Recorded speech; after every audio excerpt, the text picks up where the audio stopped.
అందరూ కొత్త వాళ్ళు, అంటే ఆ 1 మూవీ చేశారు, మీరు సీనియర్, ఏమన్నా టిప్స్ ఇవ్వడం జరిగిందా మూవీ చేసినప్పుడు?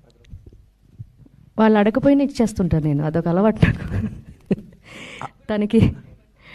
అలాగే మీరు అంటే కెరియర్ స్టార్ట్ చేసినప్పుడు గోకులంలో సీత పవన్ కళ్యాణ్ గారితో వర్క్ చేశారు.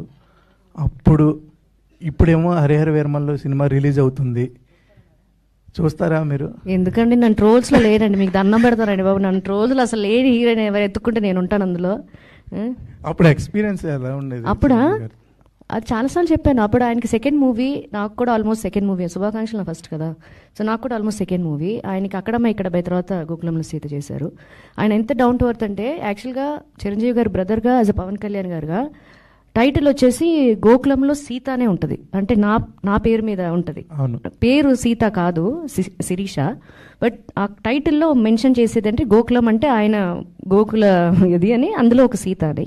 యాక్చువల్గా ఆయన అది యాక్సెప్ట్ చేశారు వితౌట్ ఎనీ క్వశ్చన్ అని సుబ్బయ్య అంకుల్ ఇలాగే ప్రెస్ మీట్లో, అప్పుడు ఇంత మీడియా లేదు, ఇలాంటి ప్రెస్ మీట్లో చెప్పారనమాట. ఆయన యాక్సెప్ట్ చేయటం యాజ్ అ మెగాస్టార్ బ్రదర్గా యాక్సెప్ట్ చేయటం అనేది అసలు నేనే చాలా ఆశ్చర్యపోయాను అని చెప్పారనమాట. సో అంత డౌన్ టు ఎర్త్ ఆయన.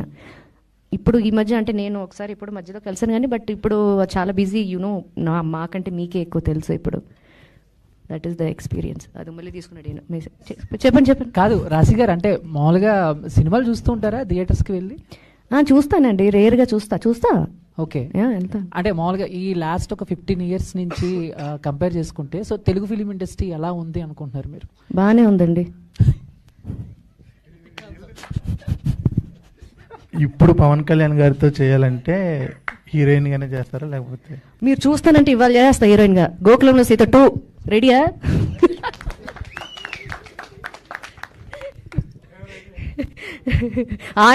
ఆయన రెడీ అంటే నేను రెడీ. సో ప్రొడ్యూసర్ గారు